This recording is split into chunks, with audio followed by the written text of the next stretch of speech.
So Larry, you've had a chance to operate both machines. What are some of your thoughts? Oh, you know, I think that the MT85 is really an upgrade. I mean, you know, you could talk about controls, and a lot of people will think, yeah, you know, they all do the same thing, right? But with a machine like this, because you're standing on it and it's moving around, it's, you know, I know, you know, maybe the guys that operate these things all the time are real balanced up here or whatever, but I want to be holding on to something.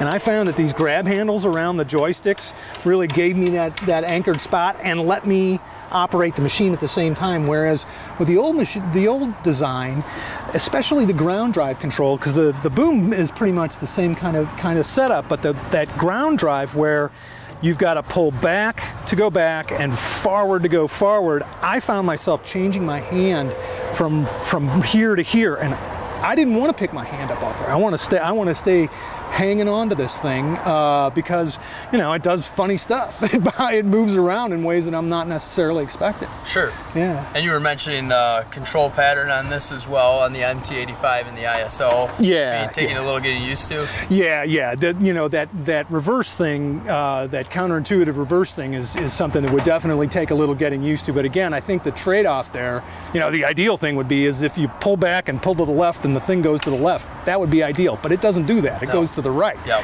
And you have to reverse those things. It's a little weird, but, you know, certainly not insurmountable. Definitely this is better than the old ground drive control.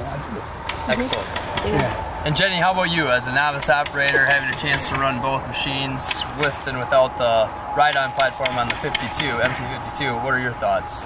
Well, I agree with you, Larry, that being on the stand-on platform gives you unbelievable visibility, which is great, especially when you're somebody of my height. It's just such a good advantage to be able to see what you're doing, and it really is responsive. You know, you can feel every movement that you make is like you're one with the machine. But really, as somebody who has zero experience on this kind of equipment, I felt most confident when I was walking behind the machine, just because I felt like.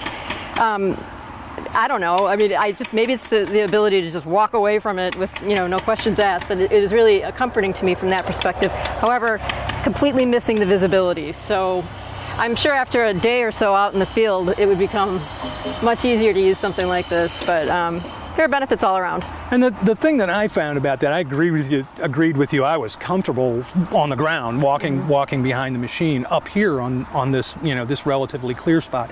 And when we were down in the weeds, you couldn't see the grade, you couldn't see what was down there. There's holes and stuff down in there, and I could totally see being a lot more productive up here on the machine, riding around, even though it is rather sporting to stay on it, and, you know, and everything. I didn't find that to be necessarily, never felt like I was in any danger or anything like that, but I definitely wouldn't want to be down on the ground walking around in that stuff. Right. You know, so if you're clearing stuff, or I'm sure there are other circumstances where being on the machine is, you know, is a real advantage. And what I thought too was really interesting, the difference between riding on a sulky and riding on the platform was really pretty marked. Yeah. I could anticipate where I was going to go when the machine did this when I'm standing on it. With the sulky, sometimes it went one way and sometimes it went another, depending on the underfoot underneath the sulkies. And so, you know, yes, sulkies are fine, and again, I'm sure it's something that you get used to, but I felt better on a ride-on machine. These are both, what, 25 horse machines? Yes. They're essentially the same horsepower. They've got a real similar hydraulic system, and yet, you know, one of them is 520 pounds rated operating capacity, and the other one's 850. And I was actually sort of impressed with the little machine. You know what I mean? Not that it did anything more than this. I felt like you could be awfully productive, and it did turn out that we were using the same bucket on both machines. So I guess maybe that's a bit of a kind of an equalizer. But I felt like this thing definitely will work through whatever it is in front of you. It took a little more finesse to get the 52 bucket full in some circumstances, but you know, I think you've definitely this machine's definitely more productive, but you can really get a lot of work out of that small one as well.